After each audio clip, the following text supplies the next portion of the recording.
Hello and welcome to round 3 here at GP Barcelona 2017. Standard is our format, and we have a player that is very much aware of what is happening in Standard. Makis Matsukas with a top 4 finish at Pro 2 Caldash half a year ago. He's now changed his deck from a white-red super aggressive list that he piloted to that finish over to what seems like a full Carl copycat deck. And is that an Orange Reef? Yeah. What is Toru Inoue of Japan bringing to us? I'm really curious about what I'm going to see here. So Orange Reef is probably included in an Eldrazi deck. Mm-hmm. So we can expect Thought-Knot Seers. We might expect Smashers. Reality Smashers. Sure. Maybe some Drowner of Hope. Oh wait, maybe not. Or maybe something completely different. So no, it's not what it is. So it's not an Eldrazi deck. When the deck might have some Eldrazi, but this is just red-black aggro. Yeah, and it's a deck that I've seen. It's a deck that I've seen popping up on Magic Online here and there. So a black-red aggro, but Orange Reef is a card that is actually Ruins of Orange Reef. It's not a card. Ruins of Orange Reef, yeah. It's not a card I've actually seen that much. So walk through me why would this sort of deck play such a card? So what it does, it's a land. You tap it, and you add it taps 4 colors. Comes into the battlefield tapped. You tap it, you put a +1/+1 counter on target colorless creature that entered the battlefield this turn. Mm-hmm. So what that means is, with Scrappy Scrounger, you play it on turn 2, and later when you bring it back from the graveyard, you can tap the Runes of Orange Reef to put a counter on it. That's pretty cool. That's pretty cool, yeah. And you can also add the counters on other colorless creatures, such as the Cultivator's Caravan, for example. Yeah. You play the Caravan, you crew it, and you add a counter. Yeah, you can't really attack with it that turn, but you can still add the counter on it for future turn, which is pretty cool as well. And you can see he even played Toru Inoue already plays second Scrappy Scrounger, uses it to animate the Cultivator's Caravan and swings for a lot of damage very early. And he still can use the Ruins of Orange Reef to put counter on the Scrounger he just played. At any time during his turn. That's pretty cool. So I do have his deck list with me, and he's indeed playing the Thought-Knot Seers. Oh, okay. And the Reality Smashers. Oh, but in like a black-red aggro shell. Yeah, and he's playing Scrappy Scroungers, and it's also pretty good as Walking Ballista. Nice. So on turn 3, you can have a 2/2. Yeah, so it's like a black-red aggro deck, but it has some Eldrazi elements, and so the Ruins of Orange Reef just add another level while helping you cast. And he's running 4 of the Ruins. 4 Ruins, yeah, to help cast the Reality Smashers and the Thought-Knot Seers that need the colorless mana. Oh, look at that, Makis Matsuka. So he's actually, I see another Marvel. He also has Dynavolt Tower. So this is also. It's not. I thought it would be copycat deck, but it looks like Marvel Energy, Dynavolt Tower. That's a lot of crazy stuff going on here in round 3 in Barcelona. People said this format is boring. This is exciting. Yeah, right? I would label it like maybe red-black colorless aggro, because it's more like it's not the regular red-black aggro you'd expect. It's kind of funny because once you call it black-red and then colorless, it kind of feels like it doesn't match up that well. But it's very accurate. And look at that, Makis Matsukas already gets to spin the wheel, and it looks like it's some sort of Marvel deck, but he didn't find an Ulamog. He only found another Marvel or a Would-Be with Puzzle-Knot, which helps you get there. It's another spin. Yeah. And 3 life. Well, he's on 3 already. That was a big hit. First couple turns. Yeah, turn 2 Scrounger, turn 3 Cultivator's Caravan, and then just a couple more Scroungers, just piling on the damage. So Makis is playing like full-on Marvel. He's playing 4 Etherworks Marvel, 3 Ulamogs, and just 2 towers to help with the energy sink. Yeah, energy generation, and also I think one of the cool cards is Torrential Gearhulk, card we don't really see a lot in like the combo versions of these sort of Marvel decks. So it's kind of like It's a mix of the Marvel and Teamer energy control decks, but geared more towards Marvel, it seems. Yeah, I think he plays a Torrential Gearhulk instead of a 4th Ulamog. Sure. Like as another good target. Sure, makes sense. All right, so he has 3 energy and he can start spinning soon, but is it going to be enough here? Okay, so he's going to get the 3 extra energy, and it looks like he's going to... 4 extra energy, actually, because the Marvel also generates 1 extra due to its second ability. And he's going to spin the wheel right away here, not waiting for a second. And he found an Ulamog. No Emrakul to hit. No Emrakul, no. But Ulamog is still a very powerful card. So, Toru has Unlicensed Disintegration, which is not going to kill Ulamog since it's indestructible. But dealing the 3 damage is very relevant here. Yeah, he still has that blocker in the Ulamog, but I think Makis will probably go for killing 2 of the Scrap Heap Scroungers. Or could you make a case for exiling the Cultivator's Caravan here? No, because like if he exiled the Caravan and the Scrap Heap Scrounger, he's gonna take 3 damage. Yeah. He's gonna take 3 extra damage, which would put him close to dead. He has Fatal Push, so killing. Actually, that's pretty good. He can kill his own Scrounger, Scroungers, like both of them. Bring 1 back. Yeah, I think that's a pretty cool line. Yeah. Yeah, so kill 1 of your Scroungers. I think he needs to kill 2 of them. Yeah, he needs to kill both though. Yeah, I'm not sure if he has 2 Fatal Pushes in his hand. Yeah, I think he does. Yeah. I think his hand is double Fatal Push and Disintegration. Yeah. All right, so kill both my Scroungers. Bring 1 back. Yeah, look at that. It's pretty cool. So now he can put Makis 2 down to 6 just by attacking, unless he draws a creature to crew the... Caravan? Yeah. And try to win the following turn? And that would only work if Makis does not hit another Puzzle Knot. Yeah. I mean, Makis has 2 Marvels in his hand, as well as an Attune, and Anticipate, and the Dynavolt Tower. So he could generate 6 energy next turn.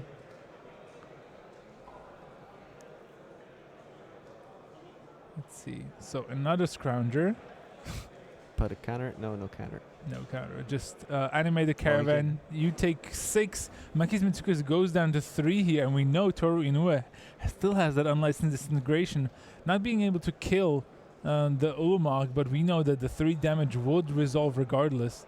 Look at that, Makis Mitsukas. He's digging for another Puzzle Knot. He needs more life to stave away death. Oh, he can also hit another Ulamog. Sure, yeah. To destroy both of the red sources. Yep, that's another way to win. But then he also needs some extra blockers for the Scrounger. That's true. If he's destroying red sources. So Anticipate only shows him a land, Glimmer of Genius, and another Anticipate. So he's going to take the Anticipate.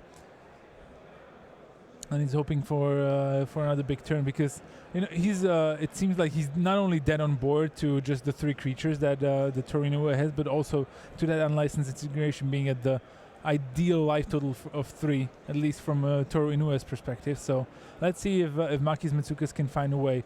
Do we think that the Puzzle Knot is the best way to win? There's another way as well. Okay, go ahead.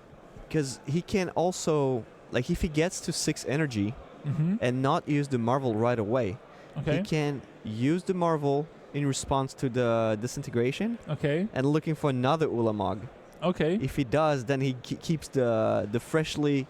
Yeah, the new one. The new one, and then it doesn't take the 3 damage. So that would be another line. It's risky, but it's like spinning the wheel right away is might not be the right play. Yeah, but on the other hand, Toru Inoue can just start by attacking and waiting for him to activate. Yeah, exactly. So and so it's tricky. It's very tricky on both sides. All right, there's the Anticipate. It's 3 lands. Yeah. Definitely not exciting for Makis Mitsukas. So what's there? There's he has a Ulamog in hand. Yeah. Can he get to 6 energy? He could have, I think, if he had played the Dynavolt Tower first and then played a tune. No, he can do it. I He think can do it? He has an Ether hub. Okay, So he plays Ether hub, so that would be 2 energy. He plays the tower. Mm-hmm. That's Yeah, there's still 2, and then he plays a tune, and he's up to 6 now. But it looks like he's going a different route. Or he can do that. Okay. I think playing the tower would have been a little better, right? Yeah, I think so. Because then he has the tower and the marvel, and he still gets to 6. Mm-hmm. Yeah, exactly. He's gonna be tapped out anyway, so might as well have the tower.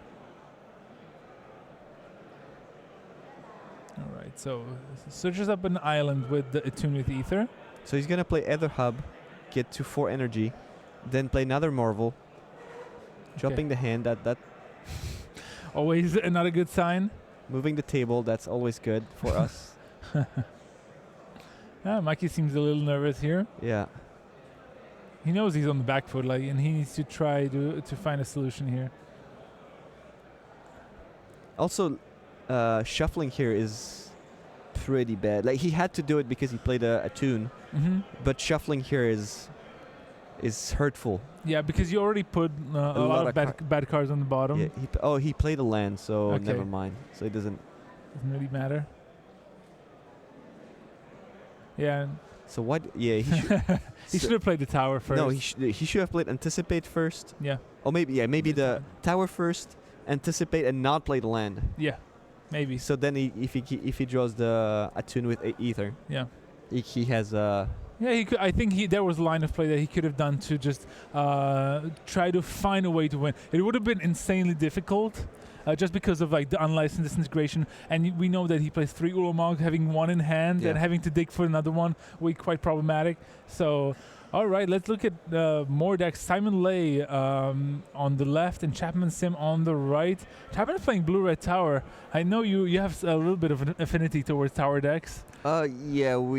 Kinda. What are your thoughts on the straight blue-red lists? It's tough to beat some decks with it. So when you're too far behind, it's very hard to come back. Yeah, I've seen one of the cards being mentioned as being hard to beat is Scrap Heap Scrounger. It's very hard He just to beat. keeps coming back, and as ironically enough, we see Scrap Heap Scrounger and Heart of Kiran in play. I think Chapman does have a Harness Lightning in hand though. He does. So there goes the Harness Lightning. It's going to generate him a total of 7 energy. It's going to go up to 10 first. 6 original plus 4 from the triggers from the tower. Now he's going to get 3 from the Harness Lightning, and he's going to spend 4 to kill off that Heart of Kiran. So even though we said it was tough to do and tough to beat the Scrounger, Chapman's trying. He has a Wandering Fumarole, I think. Yeah, that he can use to block if he really wants to. And I think he has a Disallow in his hand too, so he can counter the next big threat coming from Simon Lay. It's probably going to counter a Disintegration or something to protect the Fumarole. Yeah. Also Shambling Vent on Simon's side. Yeah. That's a good target for Dynavolt Tower. It's perfect.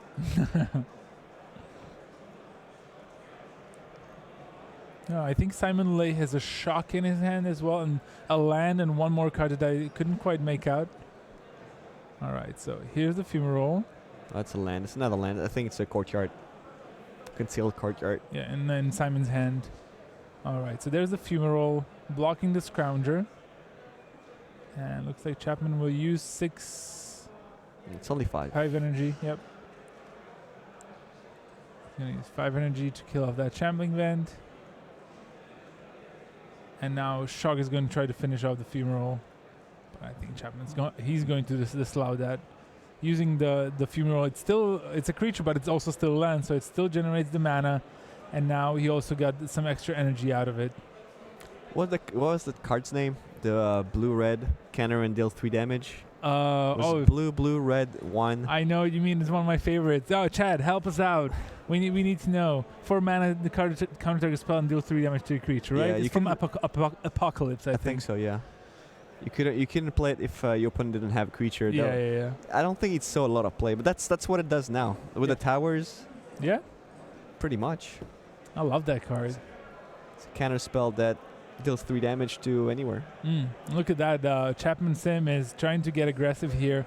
Attacks with his Wandering Fumarole for 4 damage. Nah, he's on a plan to kill the Scrounger with the tower. He still has the disallow. No. Yeah, he's in control now. Yeah. Oh, Chad is mentioning a brutal expulsion, but that's from the recent set. I think it's Suffocating Blast. Suffocating Blast sounds. Is it? That sounds better. Sounds familiar. Yeah. Ligigre, I think it mentioned it. Sneaky Homunculus and Belarus also confirming it. So we think it is Suffocating Blast. If that card was legal, oof, that would be great. But unfortunately, no. A lot of good blue-red cards over the history of Magic. But, Frenetic Ifrit. That's your. I like Electrolyze myself. Frenetic Ifrit was the first one, I think. That was the first blue-red card. Yeah. Only blue, only red. Only blue-red. Not the 3-color one, yeah. All right, so looks like Simon does have a red card in his hand. I wonder if it's Inventor's Apprentice or a Pia and Alar maybe. Chapman again switching gears, not attacking. Yeah, it is a Pia. That's coming to play right now. That's pretty good here. It can help the Scrounger battle through that Wandering Fumarole, right? Yeah, now Chapman is wondering if he has to counter or not. He only has 4 energy, so not enough to... Yeah. But he quickly realized he has to because of the pumping ability as well. I think he knows that Simon has a land in hand, because that cannot be anything else. Like if it was a removal, he would have played last turn. Yeah. And he cannot draw removal. He could not have had Pia last turn. And last turn if he had another removal, he would have played it. Yeah, exactly. So Chapman figured that out, and he just countered the Pia. Yeah, now Chapman has to decide. He could start getting aggressive here with the Fumarole again, and he looks like he will. He has that safety of the Dynamo Tower charges.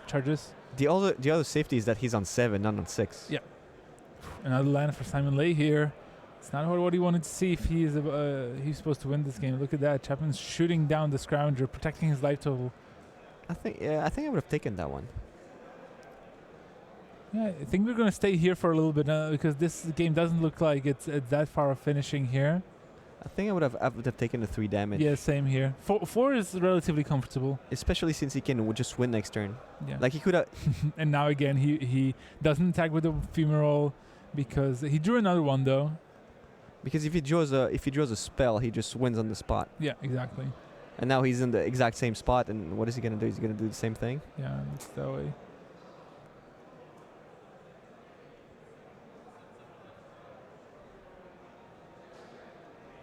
But that's also an interesting line, to be stay safe on 7, but is it really safer on 7 with 5 less energy when you have we can actually kill your opponent? Yeah. We'll see. Now there's 2 now the two Fumaroles. 2 Fumaroles. Can he activate both of them and attack with both? I think he can. But then he would be tapped out completely, yeah. But then if he follows the line he followed until then, he knows that Simon's has it. Simon passes again. Yeah, I think the other cards anticipate. Yeah, I think he drew some spell. So I think the game's really not far off finishing here, but I think Simon Lay drew an Unlicensed Disintegration. Yeah. Oh, that does that put him back into the game? Potentially. I mean, he can attack with both creatures. If Chapman animates even 1 Fumarole, he can kill it. Chapman down to 4. I think Chapman will still survive no matter what. Yeah. This is a tense game. I think it's an anticipate.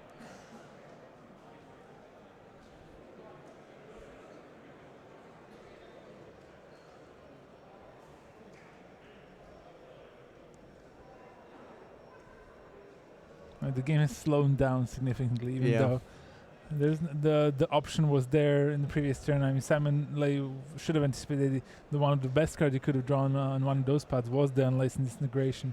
He has to decide now if he attacks here. He's probably dead on his next turn. If he, look at that, swing with both his 3/2s. He cannot wait Yeah, Like that's true. Every spell Chapman draws. Ooh, anticipate. If a shock is there, it's a harness lightning. I think it's pretty good too. Yeah, he immediately goes for that one. Yeah, he should mean he should be pretty safe here. He already has 7 energy.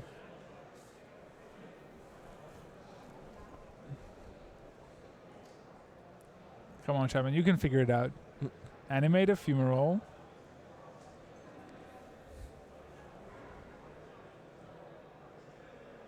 Blocks the Scrounger. He can also save the three damage if he wants to from the disintegration. He can switch power and toughness of the fumarole and shoot it with the tower. Yeah. If he wanted to, yeah. But then he's taking damage from the creatures attacking as well. Well, unless he wants to play the harness lightning. Yeah, of course. Yeah, in that case, he gets more energy again. More energy. But I think he should go for the kill one. For the win now. I think so too. I mean, now with you saw Simon Lay's movement where he said like, "Oh wait, okay, you've animated the fumarole, but before you block, I still want to do something." So now Chapman has to know that he either does have the unlicensed disintegration, or maybe he's trying to bluff something. The interesting line could maybe be if Simon Lay holds the unlicensed disintegration to kill the wandering fumarole when it attacks. But it's also like might as well do it now and get some damage in. There was another line from Chapman as well. He could have shot the Scrounger at the beginning of combat. So the Toolcraft exemplar would have been a 1/1. Yeah, it's also very relevant. And he cannot bring it back, and he does not have another artifact. Yeah. So. But now he decided not to do that, so now he's in a spot where he's animating one fumarole, and Simon Lay is saying like, okay, yeah, sure, go ahead. It's also very risky. That's going to block the Scrounger. Looks like Chapman's going to fall to 4 here from that exemplar, unless he shuts it down with a tower, and that's what he does. Goes down to 2 energy. And then Chapman like, oh, you passing the turn to me? All right. So look, so Simon actually went with the line of like he's going to try to kill one of the wandering fumaroles maybe on the attack.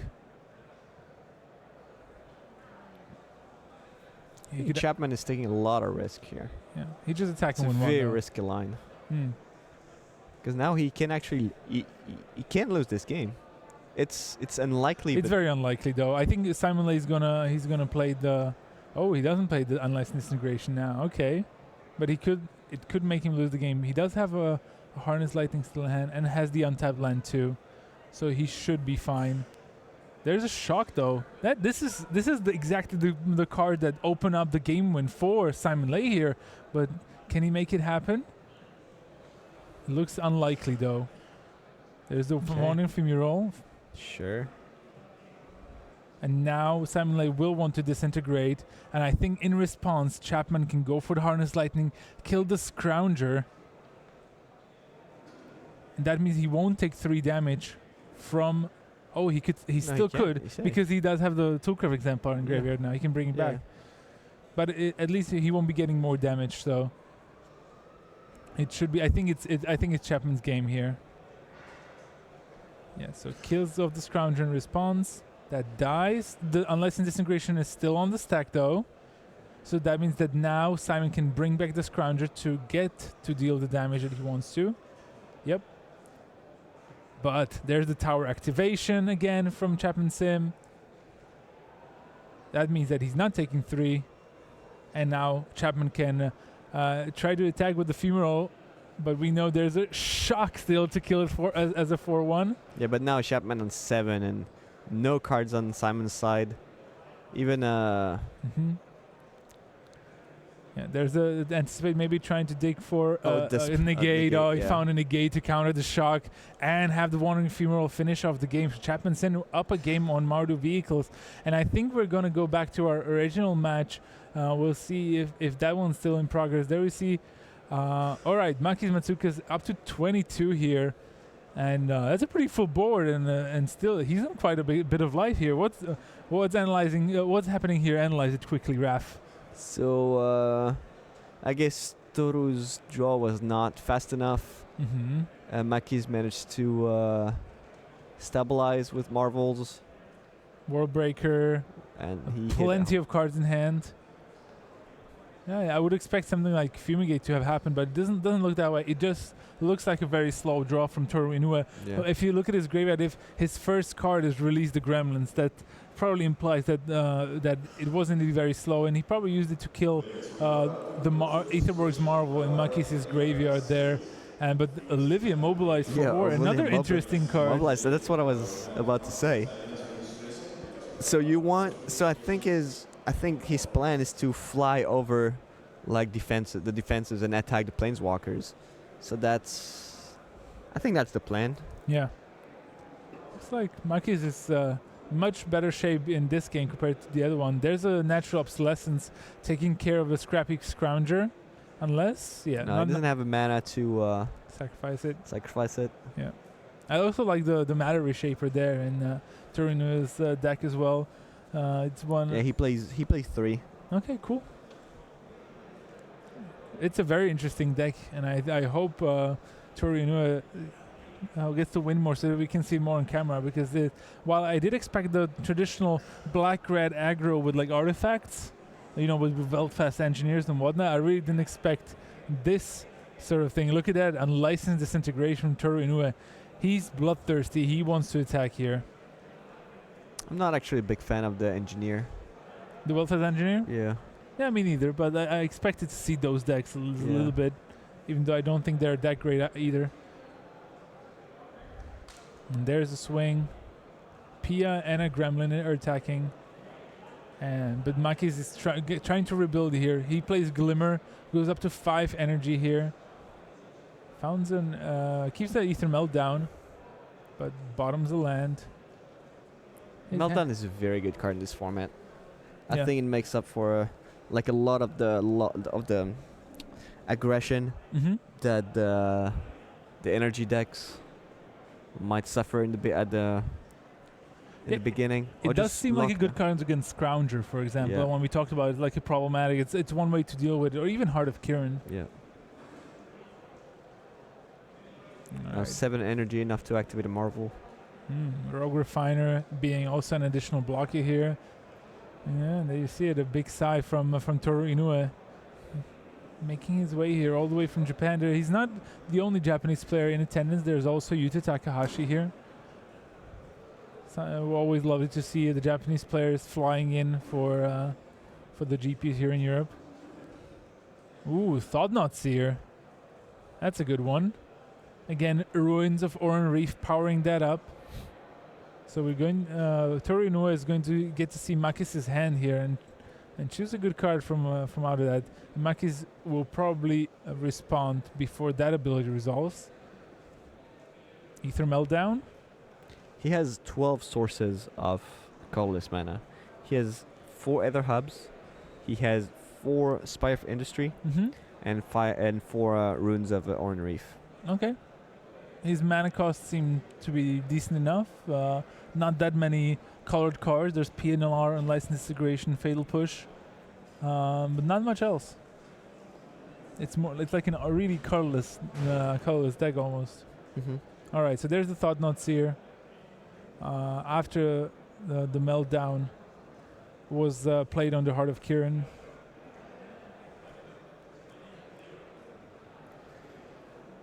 Now Toru Inoue passes the turn, and we get to spin the wheel with Makis Matsukas here. Oh, first card was Ulamog right away. Boom. Also found Release the Gremlins. There's Ulamog. He's going to get rid of the Thought-Knot Seer and the PNLR. So Makis will also get a card thanks to that Thought-Knot Seer leaving the battlefield. So it's 2 turn clock. A big clock at that. And I think he can... Okay, he has an Ether Hub already, so he can build up even more energy if he wanted to. That's going to make him go up to 4. And yeah, Turin is like, okay, yeah, that's enough. Ulamog is enough to see him scoop up his cards. And Makis Matsukas evens it out at 1 game apiece here. Never attacks this guy. Never attacks this guy. Yeah, doesn't need to. Just plays a big Ulamog and be like, yeah, you deal with this. All right. Well, I mean, once Ulamog starts attacking, the clog is fairly fast. So before we jump into game 3, Raf, tell me what else is Toru Inoue packing in his sideboard, because we've seen a lot of crazy cards. He plays Transgress the Mind, Release the Gremlins, the usual suspects, Chandra, Torture Defiance, Obnixilis, Incendiary Flow. Okay, that's interesting. Shock. Not a lot of great cards in that matchup. Yeah. There's one card that you really hate when you play aggro, is the Puzzle Knot, the green Puzzle Knot. Yeah, with Weaver's Puzzle Knot. Yeah, it just gains you life and generates a lot of energy. Yeah, there's not much you can do. You just, your strategy is very streamlined. You play guys, you attack. Yeah. And the Puzzle Knot, while helping with the energy, really slows you down to kill your opponent. And that's usually it's different with control decks. With combo decks, they play enablers that don't do anything against you. For example, when they play Anticipate, like sure play Anticipate, go look for your cards. In the meantime, I'm just attacking. But the Puzzle Knot really slows you down. It's like a wall it's like Wall of Blossoms. Sure. Or Wall of Omens for the recent ones. The recent one, yeah. It's a wall that draws you cards. It's something that stops your opponent while looking for the right pieces. So this is probably the best card against like the black-red, like the card you want to have in your hand. Yeah. Definitely one of the key ones. And we saw it was played in this game at the start, put Makis Matsukas at a comfortable life total and helped him enable his game. And we're going to get a quick look at if Chapman Sim can convert in his game 2 here after winning game 1 over Simon Lay here. Simon now has a PNLR, Toolcraft Exemplar. Not that many cards in his hand, but it's look at that. It's already turn 3, and Simon Lay was attacking for heaps of damage. So Chapman used Harness Lightning and the extra energy from Ether Hub to take down the Heart of Kiran. He has plenty of lands in his hand. I saw Negate and plenty of counters. Yeah, counter spells. What's the card on the left? I think it's Negate, and 2 Glimmer. Yeah, I think Negate, Anticipate, and 2 more cards. Plus a bunch of spells. There's a big turn. Simon Lay attacking with a lot of the creatures, pumping up the top tier as well, putting Chapman down to 7 here. That's a very fast clock. So Chapman does not have shocks? Let's see. Does he have them in his main deck maybe? He does. Okay. Why didn't he oh yeah, he doesn't want to he wants to keep the negate up for Gideon just in case. Yeah. So he's taking the risk of he's only 1 negate. Like he'd rather take 3 than face a Gideon the same turn. Yeah, I think he put a Release the Gremlins in his hand. Now he draws a Shark as well. He draws a Shark, okay.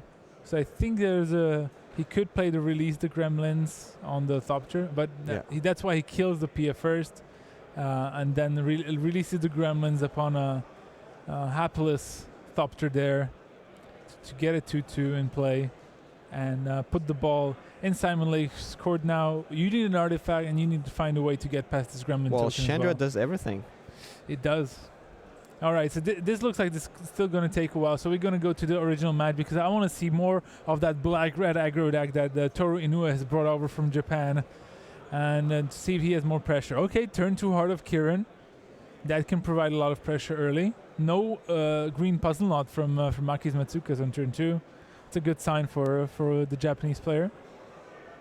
Either Meltdown is going to take care of the Heart of Kiran. Boom.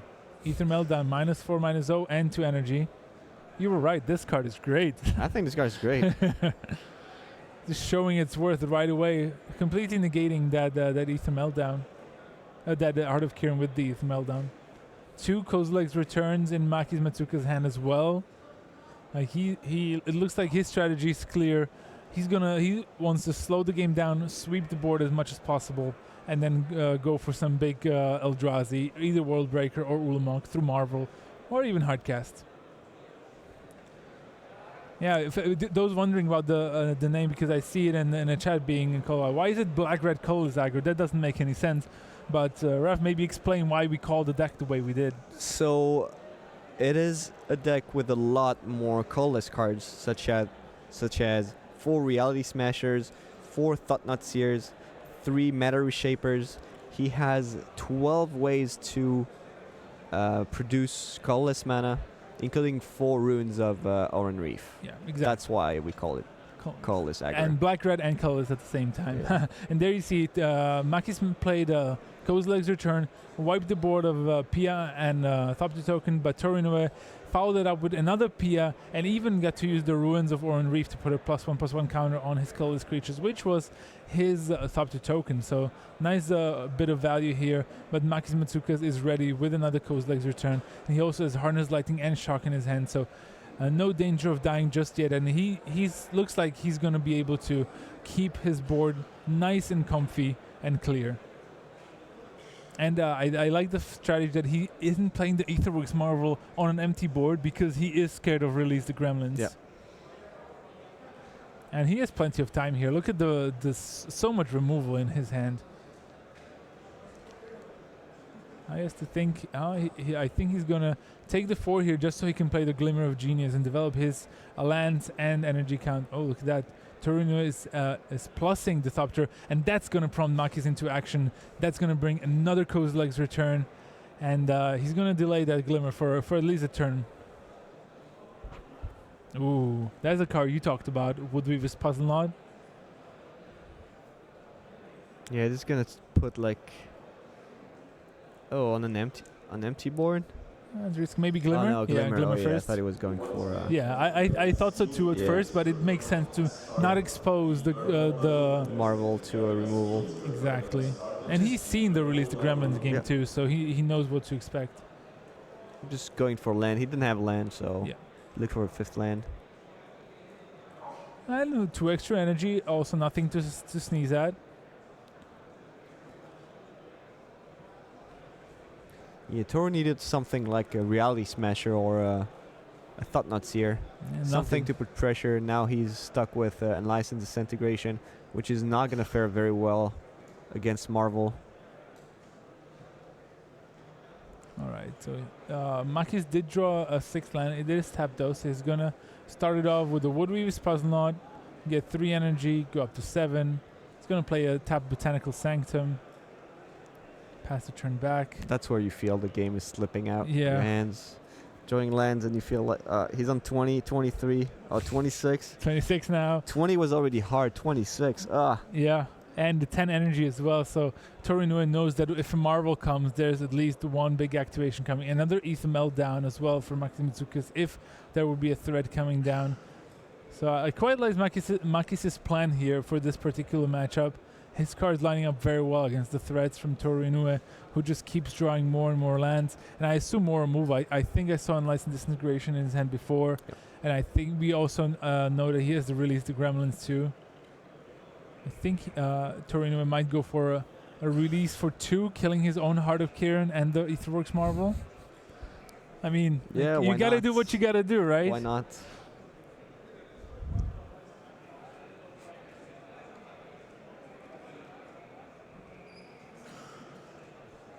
I wonder if there's another land he could have played over Runes of Oran Reef. 4 seems a little bit, I don't know. It's not legendary though. I know, but there's some other cards that you like. Sure. Alright, there's the Release the Gremlins.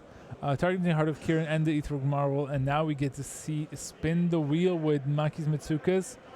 Doesn't find an Ulamog just yet, but I do see a Torrential Gear Hulk. It doesn't do much. I mean, he can flash back the Glimmer of Genius. Oh yeah, that's right. At least that's something. I hadn't seen that one. Yeah. Forgot about that one. Oh, and this is Renewal. This is Renewal too. Oh, because he does. Yeah. He already has an Ulamog, right? Yeah.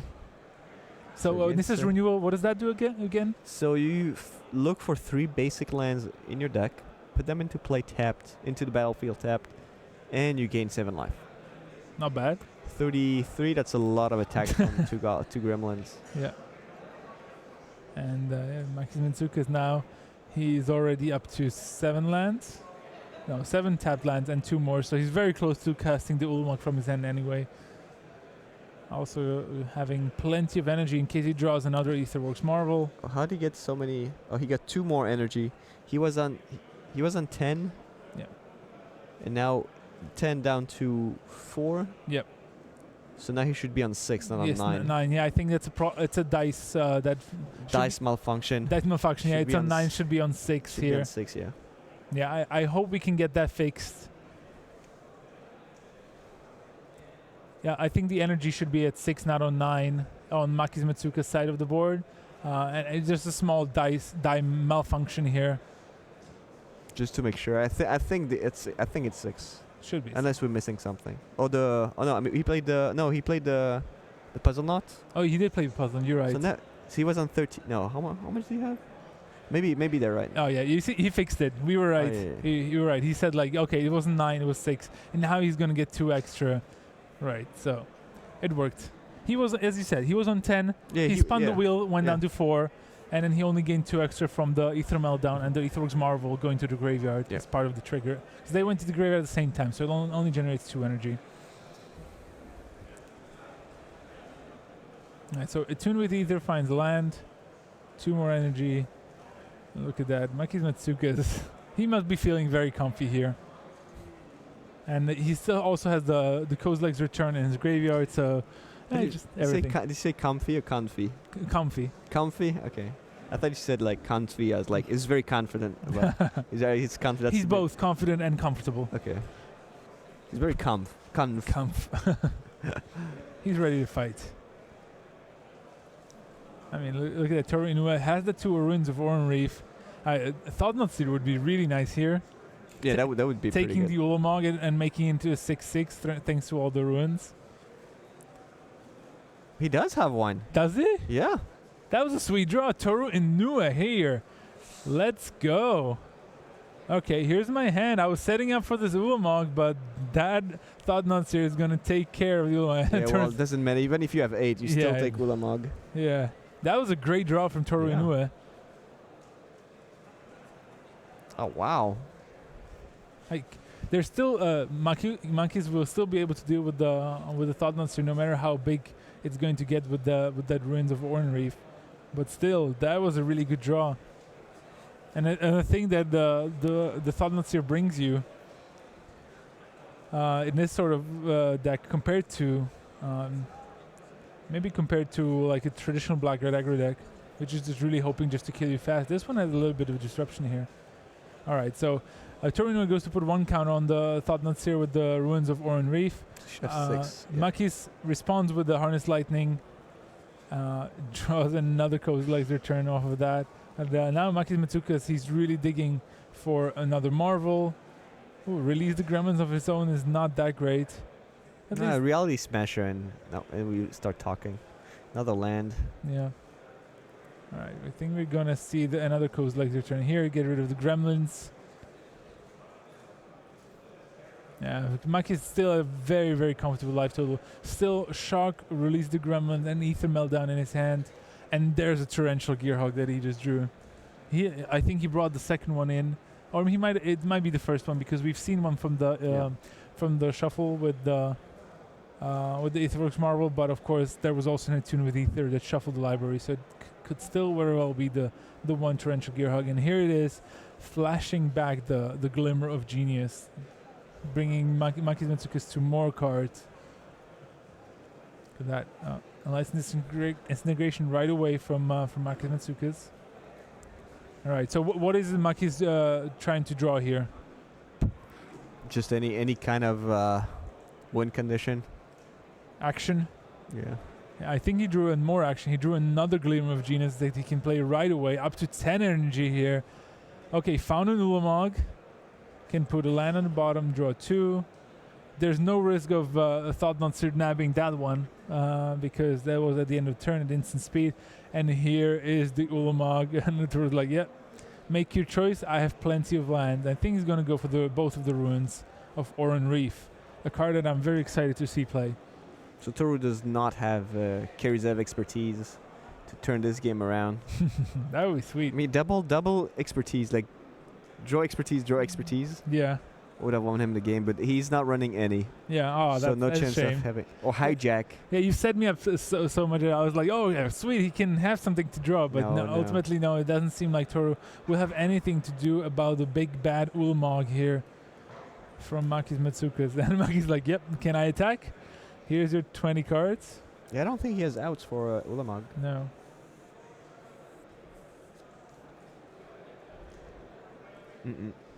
Yeah, and now we get to see. Everyone gets to see the deck. He boarded in Chandra, Torch of Defiance. There's also Olivia mobilized for war that came from the sideboard. All of that gets exiled, and Ulamog also gets to deal 10 damage to Toru Inoue, who is probably down to his last draw phase before dying. And there's also a Rogue Refiner up to 12 energy. Ether Hub as well. So many cards, so much to do. 32 life. Why not? Oh, sorry, end of turn. 35 life. And just rubbing it in at this point. This die does not have enough sides. Just another Ruins of Oran Reef. There's the handshake in Makis Matsukas. Starts off this tournament 3-0, and the Japanese player Toru Inoue drops down to 2-1 with his very cool black-red colorless aggro deck, but he just fought it out. Couldn't do much about what was happening in this game. And while we thought he had a chance when the Thought Knot arrived, enough removal in Makis' hand and a padded life total meant that he could never lose. Yeah, Makis had too much life. Was too high on life. Yeah, and too much removal still in hand. Yeah. So, all right, let's go back to our other feature match area here. Mardu Vehicles against Chapman. So we're already gone down to game 3, so Simon Lake got to win game 2 there. And we see there's a Gremlin and a face-down token card, and I assume that is a dragon. Yeah. Yeah, actually, I was tasked with finding the tokens for the feature match area. Oh, here we go. And I didn't think about a dragon, but fortunately, Rich Hagen saves my bacon yet again, finds the dragon token so we can clearly see that Chapman Sim is taking over the game with dragons in his blue-red control deck against a Mardu deck. It's not something I would expect to see. Well, Mardu cannot bring in that many creature removal. I cannot keep that many creature removal because, well, the tower does not have many creatures. Mm-hmm. And this is just a creature that can take over the game, so not a bad idea. Yeah, but well, that's a good one. That's a good one to take care of. Yeah, that's a good one. Avacyn takes care of all the other creatures that have 3 or less toughness here. But the dragons. But the dragons stay in play. Remember, Chapman also takes 3 damage from that because Avacyn does say all other creatures. Oh, wow. And is that working? Disintegration off the top here. And that's going to be the game for Simon Lay here. Wow, great draw here. Flips the Avacyn and then kills the only blocker left in the dragon. Just when it looked that Chapman was taking over the game here. And Chapman's like, yeah, nothing I could have done, right? I mean, you just drew the unlicensed disintegration and killed me. So yeah, wow, that was quick. All right, and we have no more feature matches ready for you. So that's it from round 3 here in GP Barcelona, and see you soon for round 4.